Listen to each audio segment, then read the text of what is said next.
Good evening and welcome to the Movements Against State-Controlled Internet in Turkey. Your presenters are Zeda and Barish. And the Signal Angel has one question. How many of you do speak Turkish? Okay, so it's 4 people. You can ask questions anytime, but if you want to do so, or if you do so, please come to me. I have a microphone, or go over there to Tatiana, who also has a microphone, and talk into the microphone. Otherwise, the people on the stream won't be able to hear you. Thank you, and welcome your presenters.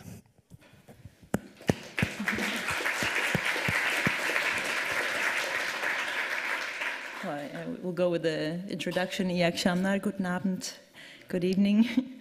Right. Well, our talk, I think the title does a good job of what we want to talk about. Internet censorship is a concern that is growing in many parts of the world. The internet is a global infrastructure, yet its regulation and control is done in local contexts, using local strategies. At the same time, what we see is that the same strategies get imported and exported across countries. We will try to show a little bit of the example of how internet is being censored in Turkey, the terminology that is used, the legal codification and the not so legal codification of that. And we will try to use that as a starting point to talk about global strategies. What can we do about these local controls, and how can we act against them globally? Turkey hit the news in 2007 when they blocked access to YouTube. It was one of the biggest mistakes they made. If you want to censor the internet, you don't start with the biggest site. Shortly after they blocked access to certain Google services, they used different forms, sometimes DNS, sometimes IP blocking. And this was rather worrying for me. I don't live in Turkey myself, and I was getting all these bad news, and there was a moment where I started getting some good news and saw some pictures of people on the streets and noticed that there are people who are actively organizing and doing something about this. And in September, I had the pleasure to meet some of these people. Barish is one of them. We were actually going to be 4. 2 of us are not here tonight. Well, in spirit they are. So what we'd like to do is talk about what has happened, talk about how there's been resistance and how this has succeeded and sometimes failed. And then we'll talk a little bit about the problems, where do they lie in the context of Turkey. But then we'll try to zoom out and see what we can do all together. Thank you. Hello, I'm Barish. I'd like to talk about our small organization, what we do and what we face in Turkey about technology and internet problems.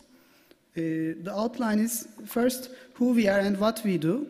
Then I'll talk about the situation in Turkey to introduce you. Then a short history of internet freedom in Turkey. And then the problems we have enumerated. First, who we are. We are called Alternatif Bilişim.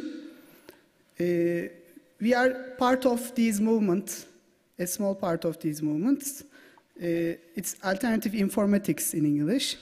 A small network of researchers, engineers, as well as users for finding alternative ideas and solutions on politics and social consequences of technology, as well as technical means to approach these problems.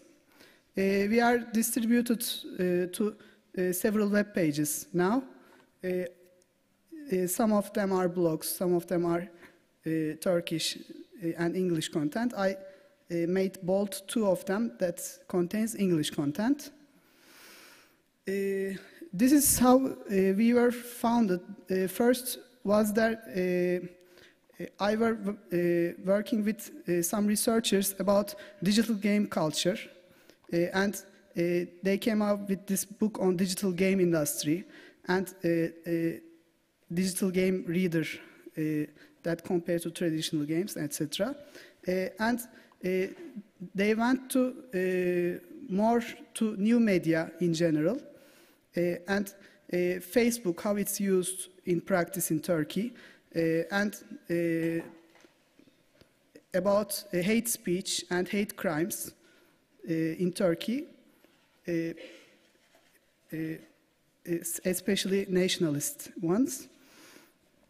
Then there were also other bloggers researching and sharing what they know and what they see. And we somehow met each other, and Ali especially helped us. He's a freelance web developer. He couldn't come here because he has problems with his clients. And here is Mutlu Binark, the digital game and new media research. Özgür Uçkan, about internet censorship. And we somehow formed a network through a mailing list. And what interests us?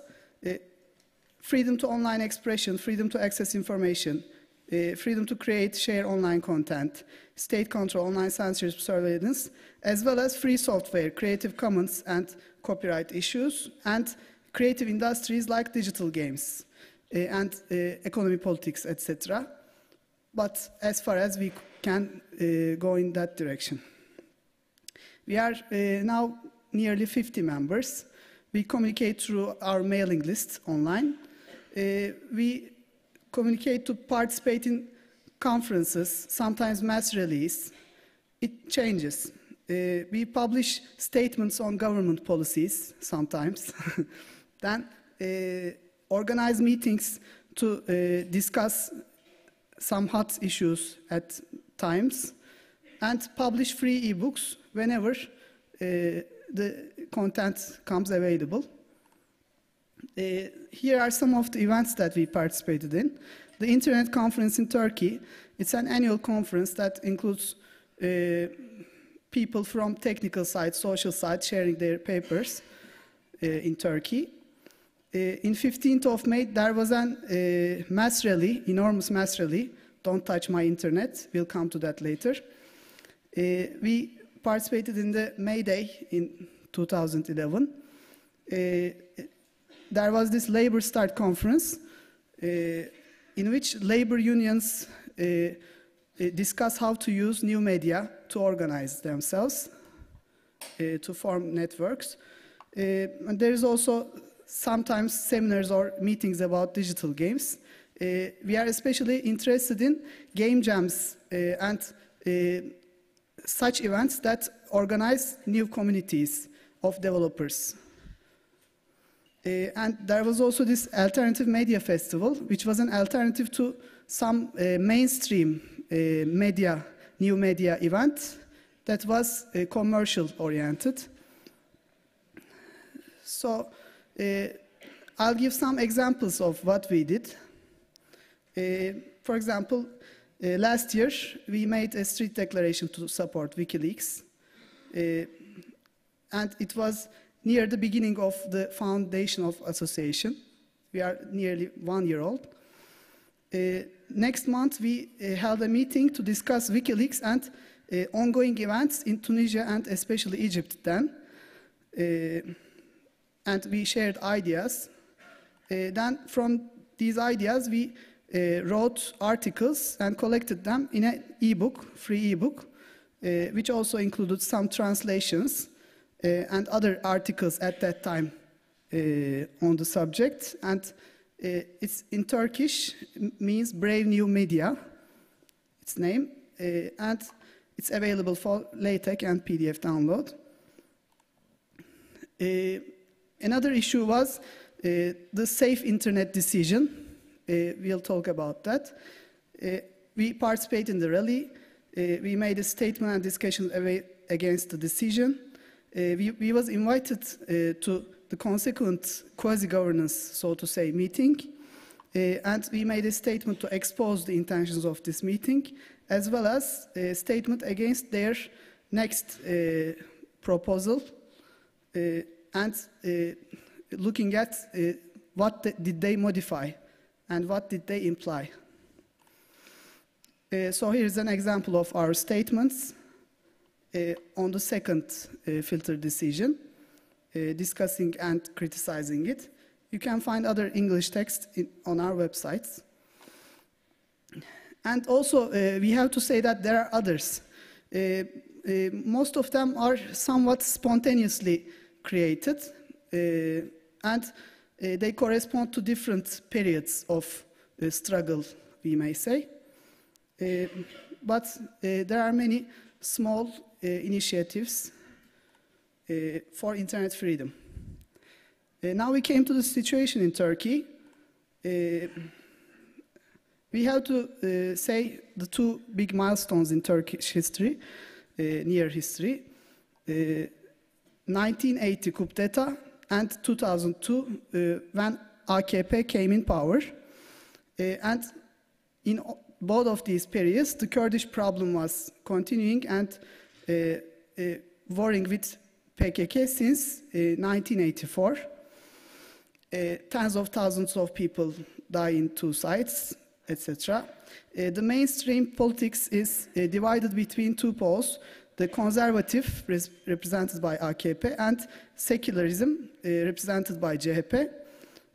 But we have to say conservatives are protectionist, but secularists are also protectionist. I'll show you an example. In general, until 2002, there was this old order with high inflation, continual financial crisis, war crimes being exposed, corruption, and coalition governments, somewhat unstable in politics. And now there is this new order, as it is seen, with low inflation, economic growth. It's unequal, but still growing. But there is this all-pervasive hegemony of AKP and Erdogan, and conservative transformation of culture. So here is the example about the conservatives and secularists.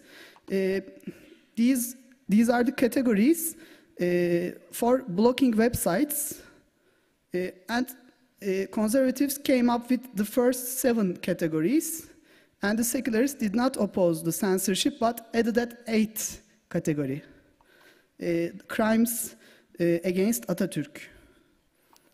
So they just signed their name, and they are still for censorship. You can read the category. Okay. Provocation for committing suicide, sexual exploitation of children, to ease the use of drugs, that's how they translate, supplying drugs which are dangerous for health, obscenity, ambiguous obscenity, prostitution, to provide place and opportunity for online gambling, and of course, crimes against Atatürk. And they supply these images in case we don't understand.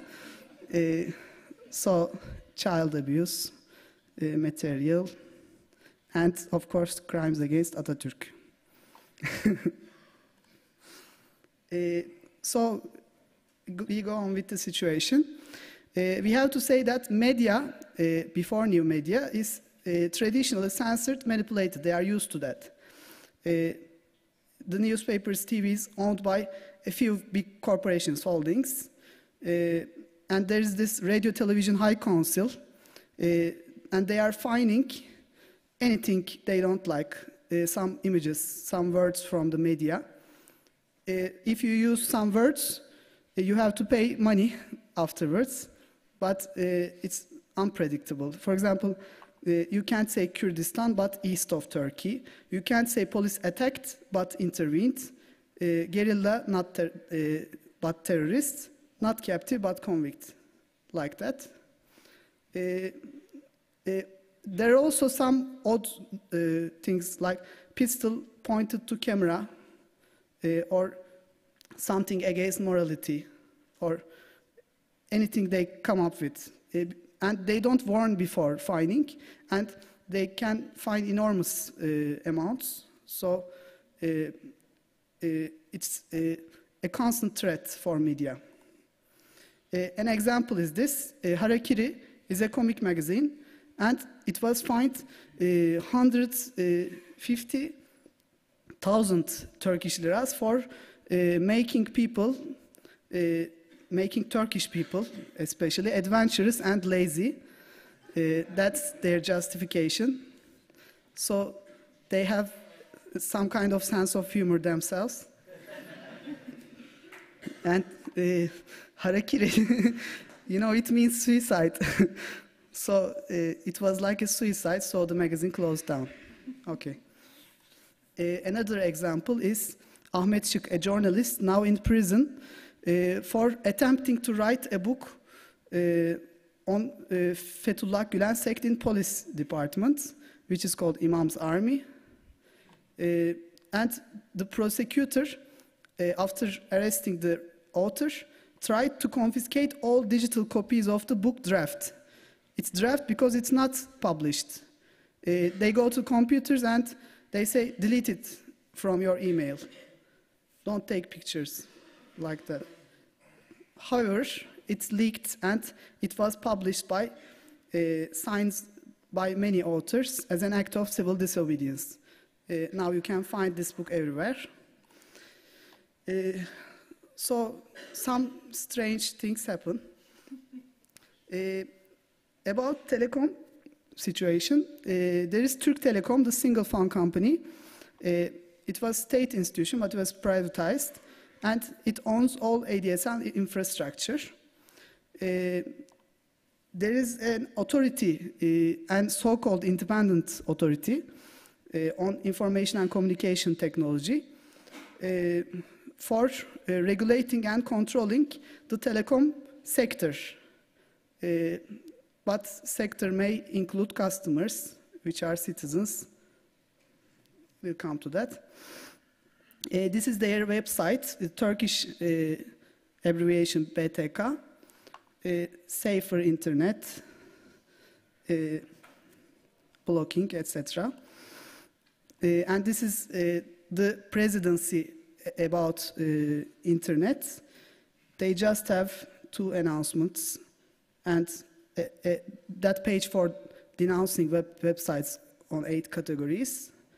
Not much content, but they work hard. Okay.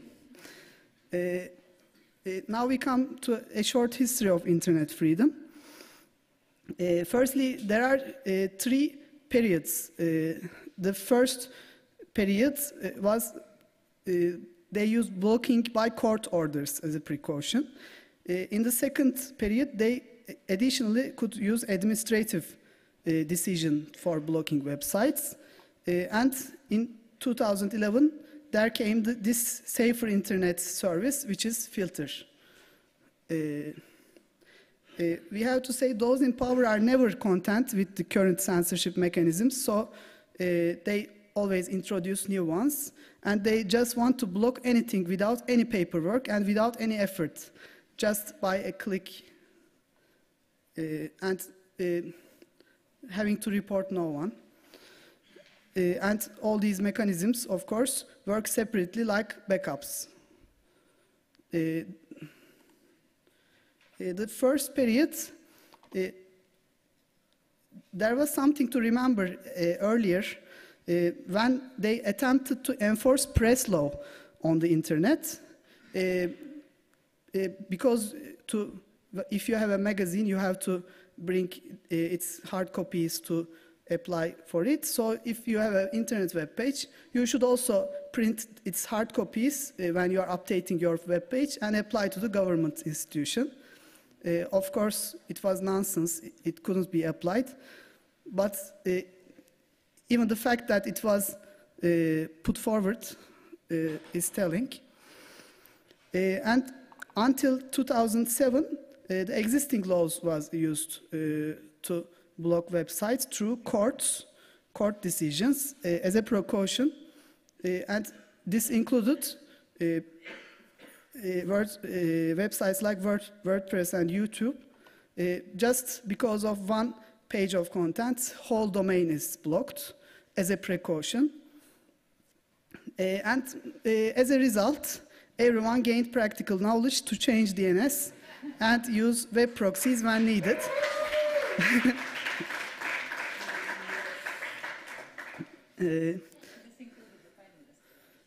Yeah.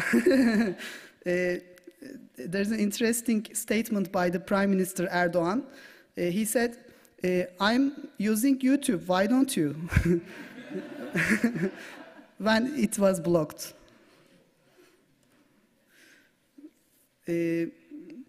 So this was what we saw when we tried to go into a blocked web page. The access to this web page is blocked by court decision. And there was some websites began to use this image, blocking their own websites, and with the same font and design, this site is blocked by its own decision. Hundreds of web pages joined to this action, and they became this one of those movements I talked about, Sansüre Sansür, until they got bored, of course.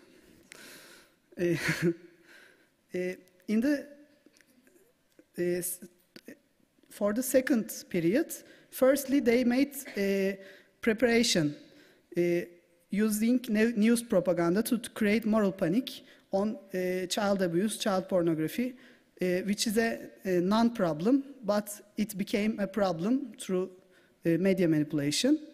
Then they introduced an infamous law, 56-51, overnight. No one was informed about how it was prepared. And in this law, Parliament authorizes ICTA to block websites in those 8 categories, including obscenity. And, of course, crimes against Atatürk. And they also give administrative blocking in addition to court precautions on obscenity and child pornography. But we have to say that this list does not include hate crimes and hate speech. That's also an important thing not to miss. As a result of this censorship law, as we call it, a platform against censorship was formed and organized a rally, a first internet freedom rally, in which 5,000 people came up. It was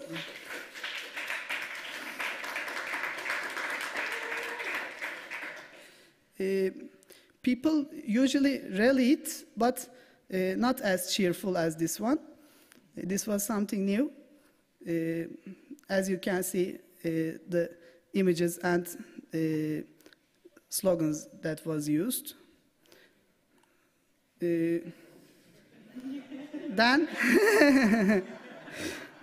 after then, we get at February 2011 the first decision to deploy filters for the internet.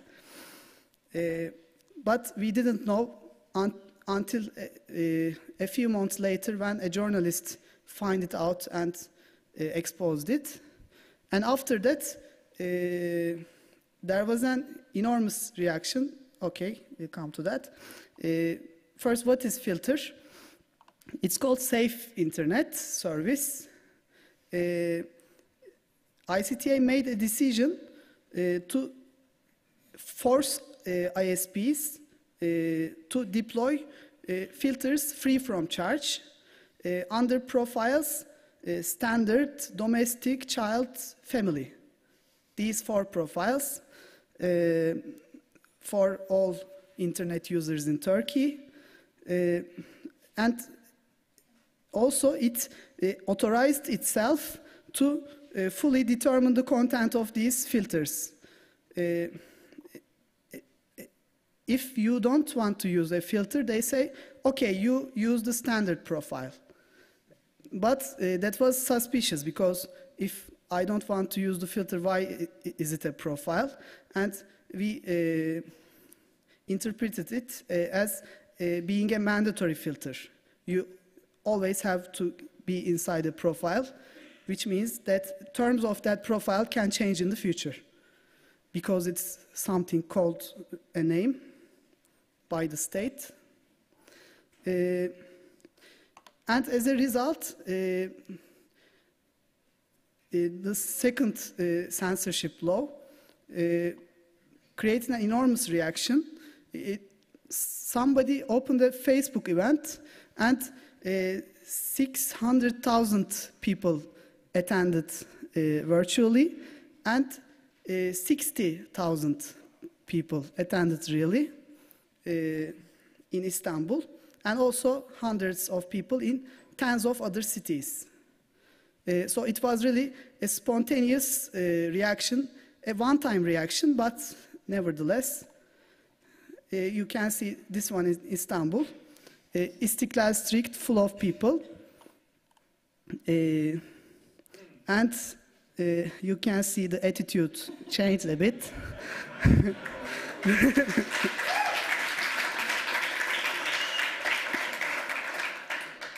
And you can even see from the faces that it has changed.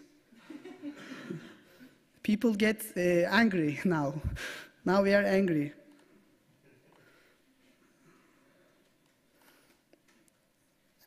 After that, they held an Internet Council meeting, which we call a pseudo-governance meeting, in which this Internet Council is called only a few times a year for these types of meetings to ask our ideas and take into account people, etc. So we was also invited to that meeting and told what we wanted, what we are against, etc. And all the people was against that decision, those who were invited. But after the meeting, they wrote a report fully ignoring what was discussed in the meeting, and they just manipulated things. This is the second decision, which became a draft now, on the August of 2011, and they gave 10 days for us to give our opinions for them to take into account. In this draft, it's interesting changes were made. The standard and domestic profiles were dropped. In fact, domestic profile was also nonsense because it only allowed servers inside Turkey, which is nothing, practically. But it's interesting that still they propose that type of thing. It could be the dreams. So in the decision text, the wording was changed so that filter word was changed with lists. So that try to make us harder to call it a filter. They formed an advisory council which did not really have authority. And ICTA was still the single authority to determine the filter contents. And as a result, in November 2011, they deployed this filter. It includes two filters, the child filter with a white list and a family filter with a black list under the name Safe Internet. So ICTA decides what a child should and can see on the internet, and what a family shouldn't or must not see. It's weird. And we applied to the Council of State for its cancellation because it has no legal basis. It's just a decision, not a law. And they exceed their authority. And there's lack of regulation for webmasters whose websites are blocked under different filters. And it's a threat to freedom in general. And this is the third and last decision, which was the final deployment. This is a web page that you can query your website. For example, I queried Facebook.com, and families can see it, but children cannot see it. And also, in family filter, there is an option for disabling social media, disabling games, etc., and disabling chat. So there are also other points to make. There was this data protection law, which was proposed to Parliament several times and became a never-ending story over 5 years, because people want exceptions, and the exceptions don't end. And just for show, it's also strange, a data protection legislation was made that relied on this non-existent law. So this was written, it exists, but it's invalid because there is no law. But if some European asks, where is your data protection, here is this legislation. So, and there is this national crypto bylaw in 2010 that requires you to give away any encryption mechanism and private keys you may happen to use. I think we might turn this back at the governments. Okay. And just this month, WikiLeaks spy files exposed several DPI companies, tracking companies, and it included one Turkish company involved in intercepting online communication, and it's called Inforcept.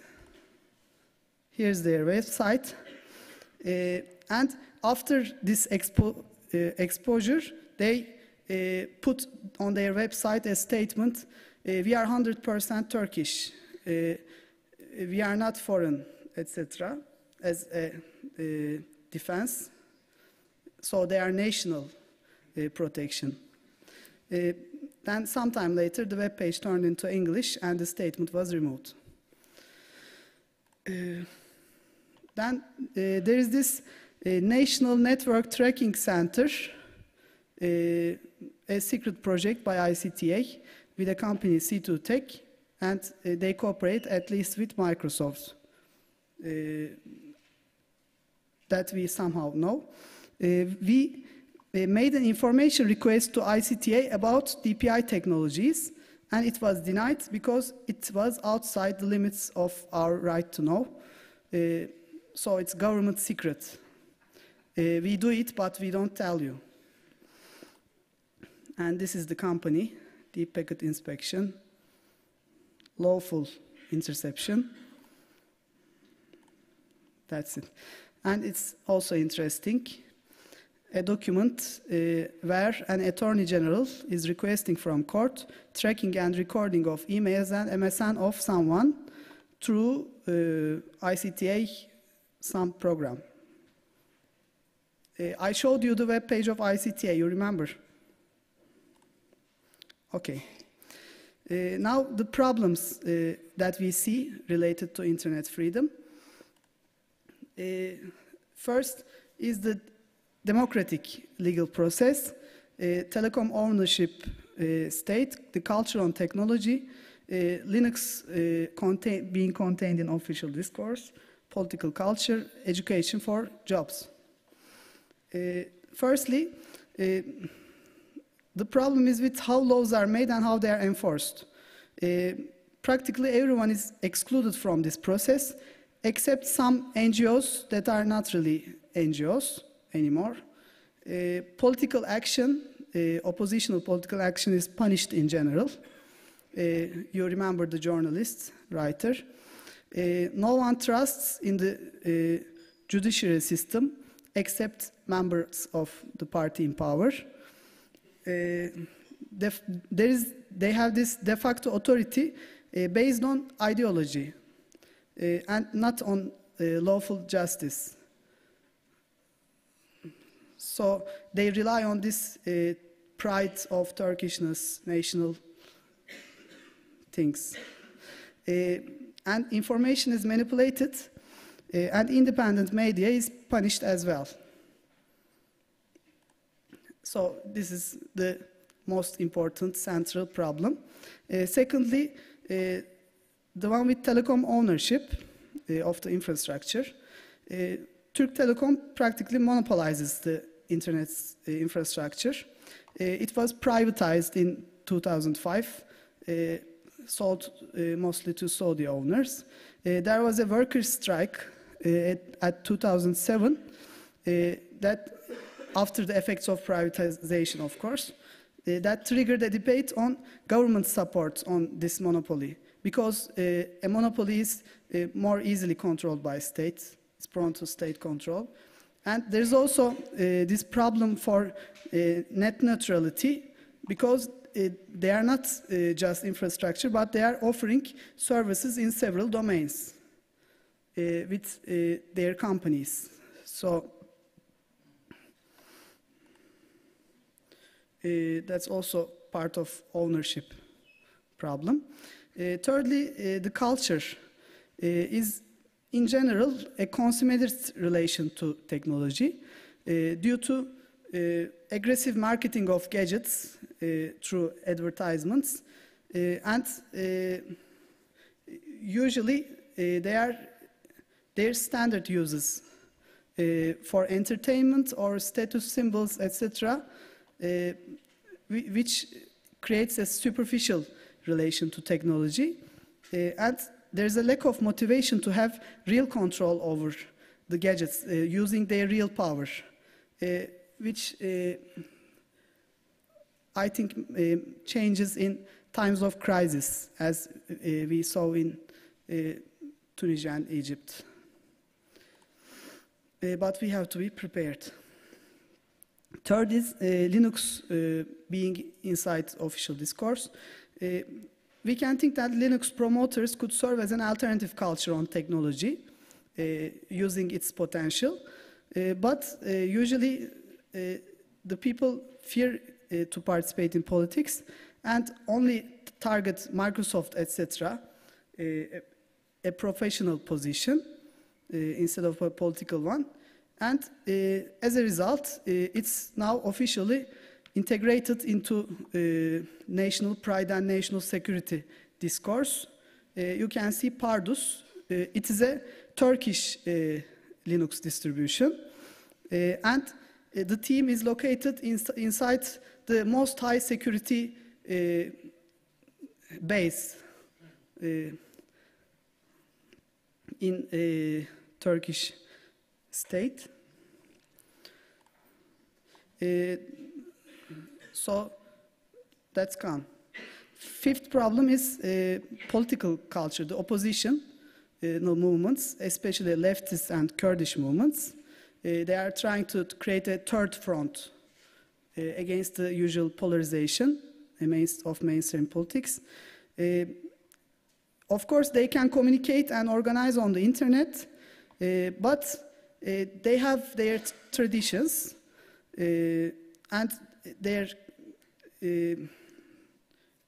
community habits, and they lack the capacity and enthusiasm to use technology to its potential. And in practice, online communication and propaganda, which is really important, secure communication and propaganda to the internet users, but they are limited to standard uses, using creating Facebook pages or more or less simple web pages, because they are not used to work with developers, experts, admins, some kind of productive, creative structure, and the community structure is somehow incompatible with the production needed for using these new technologies.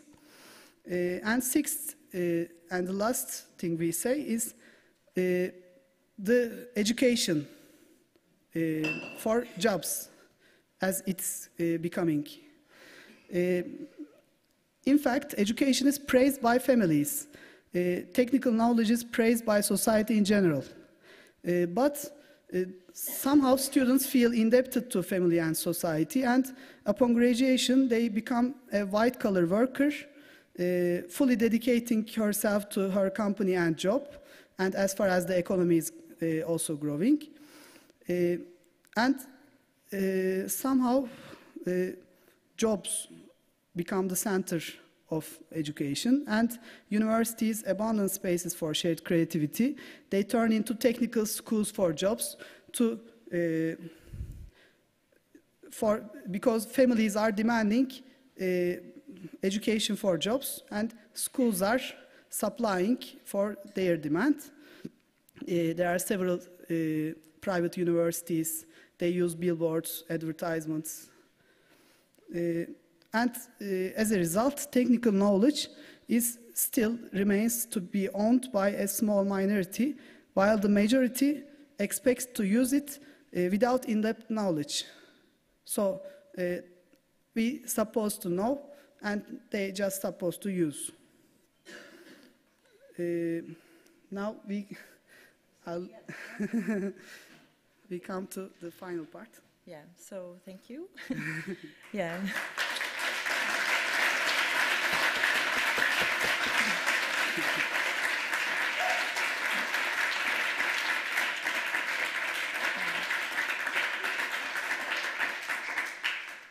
Okay, well, thanks again. And yeah, so I guess we've been discussing the last few days that we managed to be together again about what could be steps forward. And also, like, on the one hand, to think about steps forward in Turkey, but also one of the reasons we came to CCC was to meet with the communities that are represented here and to build networks and think about this as a global problem that we have to address locally, but also globally, and to also exchange strategies, because obviously the governments are doing that too.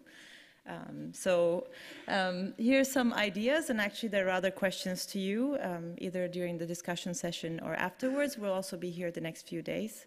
So one of the, I think for the legal problem that you were talking about, one of the things that definitely needs to happen is procedural transparency. I mean, one thing that we could consider is it reasonable to call or to invoke international legal frameworks of which Turkey is a signatory? Is this a way to push the government to actually go through or to respect some of the things that they signed? Is this a reasonable thing, or does this actually become a kind of, Turkey kind of pushing back, saying EU is imposing again, or Europeans are imposing again their imperialist values on us, etc. So that's a strategy that needs to be discussed carefully and at the same time maybe pushed.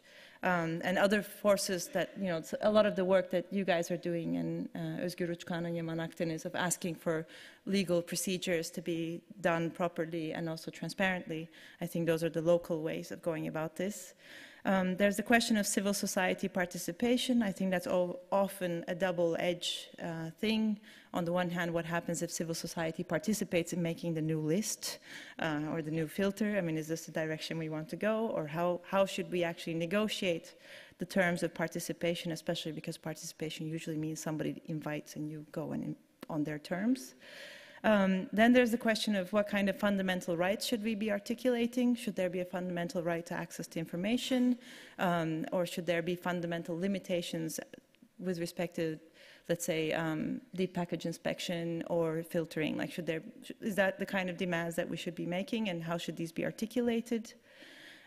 These are, of course, still on the political and more legal vector sort of thing. And then there's the question of technical. I think one of the points you were making kind of along the lines of, as these filters become technical systems, they go beyond the legal system. So they actually create another system that is very difficult to regulate and make transparent, or even like to make sure that they're conform with the legal rules. So is it reasonable to ask for technical transparency? What would that mean? Is it that we want open source systems? What does it mean to have an open source filtering system? I mean, hard questions, I think. And I think where I hope that we can also rely on the communities here are technical strategies until we hit a better situation, which is how can we circumvent the existing application of filters. and other forms of control of our internet freedoms. What kind of technologies can we offer? I mean, one of the things that we didn't mention is that in the legislation proposals, it also says that web proxy usage is illegal. So they actually do cover that. And so what do you do with that kind of thing? What are reasonable ways to do it? And then to also ask, like, so to have mechanism for watching the watchers. So see what they're doing, to see what kind of proxies you use and you get into trouble. Like that kind of requires a constant monitoring of what you can do to circumvent the systems, and when you get caught, what happens, and informing people about that. And that means that we have to reverse engineer the systems that they're introducing. And I think for that, we definitely need international technical expertise. Yeah. So that's our talk.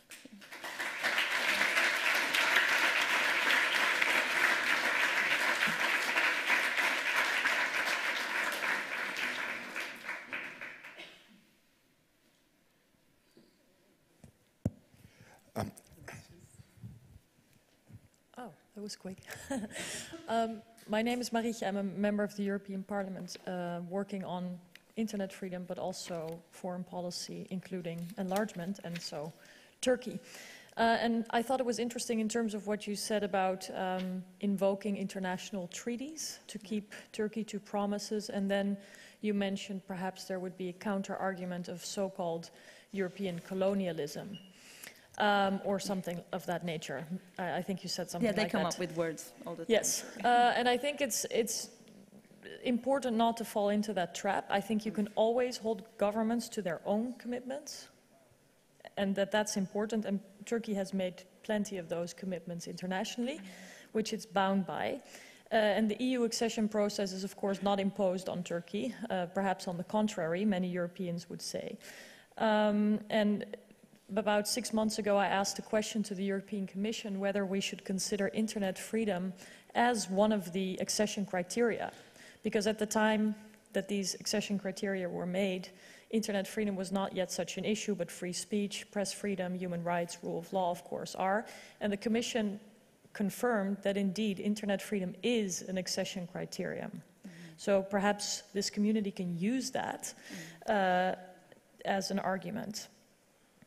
One more suggestion, which is about representation in Turkey. I'm not sure if everybody is aware that it's very difficult to be represented on the political level. There's a threshold of 10% in order to be a political party that's represented. So in politics, but also in civil society organizations, a lot of Turkish people or people in Turkey are not represented. Absolutely. And in Brussels or in international platforms, language is a big problem. And perhaps there can be clever ways in which technology can help quickly translate essential issues. Because, for example, the book, Imam's Army, is not available in English yet. The book by some other people, Hanife Avcı, for example, has not been available in English. And a lot of these documents by the Internet Regulating Authority would be very, very helpful to have in English. I spoke to them in Brussels, and I've tried to ask the sharpest questions I could, but if I cannot read their words exactly for what they are, it makes it very difficult to hold them accountable. So I think that would be a huge asset to cross-translate Turkish-English, perhaps find a mechanism together here. And I'll end there. We can stay in touch. I think it could be helpful. You want to say something?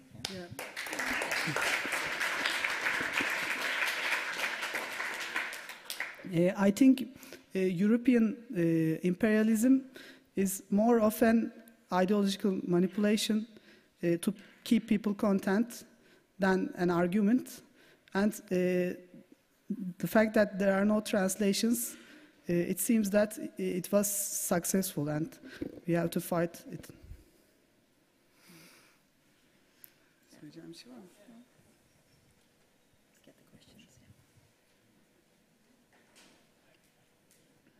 Good evening, I'm Okin from Telecomics.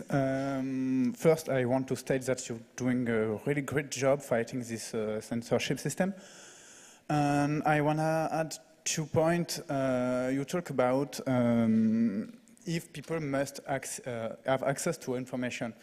I think everyone should access every kind of information in any type of support or format. and without being armed for that.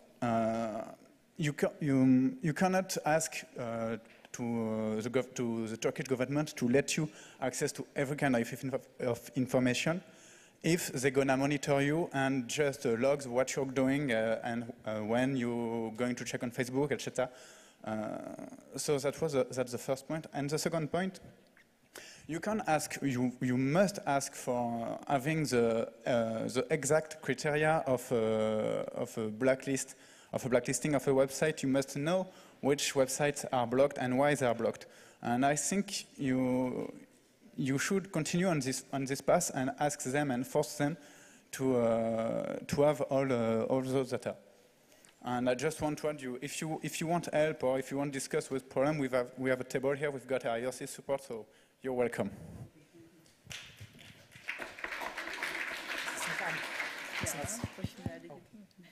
Hello. We have a question in the chat. You said that 50,000 people demonstrated against the censorship in Istanbul in May 2011.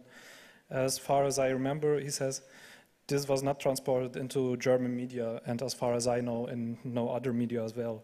So who supported the demonstration? How was it organized? And how can other people support the protests from outside of Turkey? It was really spontaneous, just a Facebook event. And there was a few friends adminning a page, adminning a Facebook page, and they got this idea of, let's create an event, don't touch my internet. And they wrote a statement, an invitation for people. And thousands of people streamed there. Facebook thought it was spam, etc. They don't take into account the Turkish people's numbers and speed. So those friends found themselves in a position to organize a rally, and they went to these other people that organized the previous rally, and they together just called people, and they came up. So I'm a witness. So it happened, but it was, yeah, somehow. Coverage. The media coverage was low, no? Yeah, I thought that it is manipulated, so. Yeah, I mean, there was barely media coverage of the demonstrations. I mean, in Turkey as well, so not just in Germany, but it was not covered also by the mainstream media in Turkey. And also, it was before general elections. So media manipulation is especially important at that time. So.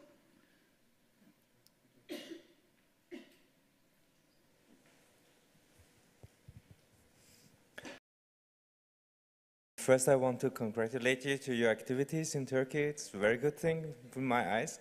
Congratulations.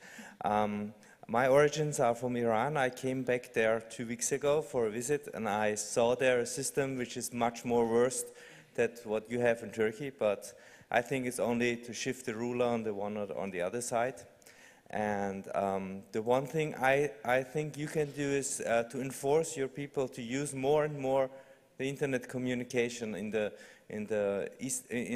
Oriental cultures. They love to communicate with their families, and so, and that's the thing. You can put the whole power on it and give your expertise. And what I did was to install as much Linux systems and Tor systems that I could in these 2 weeks in Iran, and and I think what we thought about the argument about that they don't want to join like to the European imperialism. There is a lot of things in the Oriental culture which is coming from freedom as well. For instance, the Sufi culture and so on. And you can bind this with the freedom of internet and tell the people that there is in their own culture a culture of freedom and that they have to support it. Thank you very much for your activity.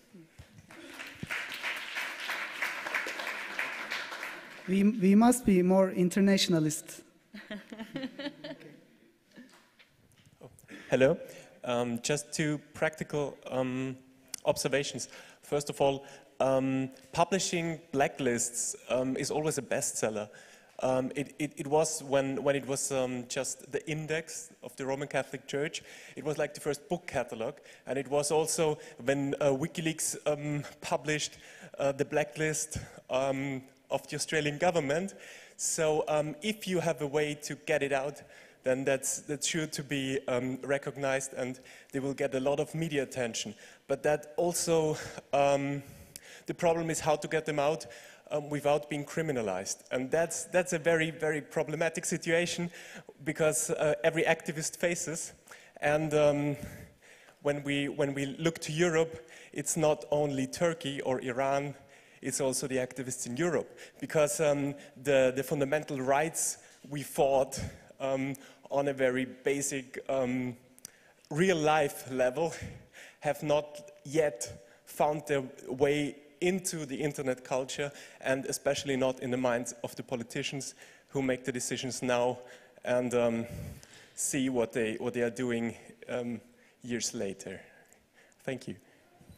In fact, I think there was a leaked blacklist of over 1 million websites that was being used to filter internet cafes where young people use. And it, for example, included organizations of gay, lesbian communities, etc. And we just looked at the latest proposal, and they say that they're not going to provide ISPs with the blacklist, but the hash values, which, okay, one-way function, but I mean, you match, right? Like, I don't know, like, it's good. They don't know how to do security, which is good news, you know. Hi, I have two comments. One is like DNS filters are very interesting because they don't work very well with DNSSEC. So if you start using DNSSEC on the ISP level to protect the user and to protect the internet from criminals who want to attack your recursive DNS server, then these DNS filters will actually say, you know, that domain was not valid, right? So your stop sign was not valid. This is very interesting. So I would recommend that you take a look at the paper published by Paul Vixie and a few others on how DNSSEC interferes with DNS filtering, actually vice versa, the other way around, filtering interferes with DNSSEC. The second comment that I have is, in different countries in Europe, but also like Egypt and a few other countries, there are very interesting community networks and wireless community networks most of the time. And I can give you an example, for example, Serbia, where, you know, people who want to play games put antennas on roofs from one building block to the other. They perform brilliantly, like 100 Mbit or more. And it's sort of their private link. So, you know, if they don't want to have your, they don't want to give you the internet that you deserve, you know, you build your internet, right? And there's a workshop tomorrow in the evening, Free Networks workshop, so I recommend anybody who is interested to go there. I want to say something interesting with DNS filtering. As I told you, everyone was working around the DNS filtering, and including the Prime Minister. So for whom was the filter used? I think it's interesting to ask this question because people were somehow content that YouTube was being filtered, because it somehow meant that we don't need YouTube, we have our websites, we have our national pride. So it's also somehow ideological. Okay. Hi. Oh yeah. If your government is putting people to jail for writing books, you probably shouldn't use one-hop web proxies. Have you seen how Tor works in Iran and China and these kind of countries, like bridges? Which you probably should use something a bit more sophisticated than one-hop web proxies, because it's dangerous. It starts getting dangerous after a while. And censorship equipment are getting quite trendy lately because of those conferences like ISS World and stuff. And everyone is buying DPI equipment, and it's getting more and more hardcore. So you probably should get much better in circumventing censorship than, yeah. That's all. In fact, we in Alternative Bilişim, we want to improve ourselves in technical side. We lack technical efficiency. We just take it easy for now, but maybe sometime later we'll need. They are not taking really easy though. If they're putting people to jail. Yeah, they are not taking it really easy themselves. Yeah.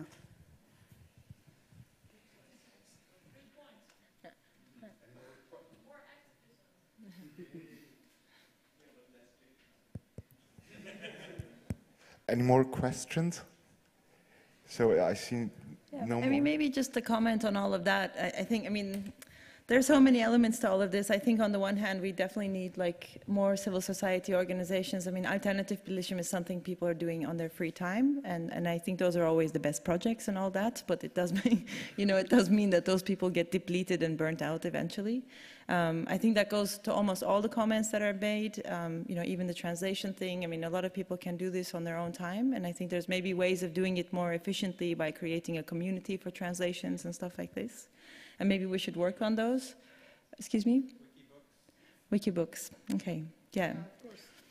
But I mean, there's on the one hand like crowdsourcing as a possibility, but I think we also have to think about developing infrastructure, like alternative infrastructures, and that means money at some point as well. But maybe just a side note. Zita, Baruch, thank you for your talk and thank you for your great work. Give them a warm hand of applause.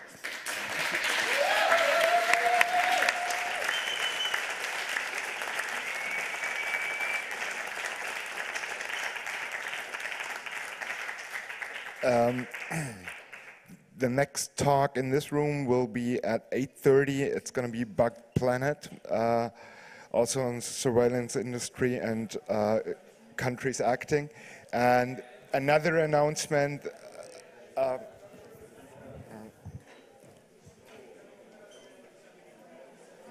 The European Data Protection and the Internet of Things will be simultaneously translated in room B04, which is the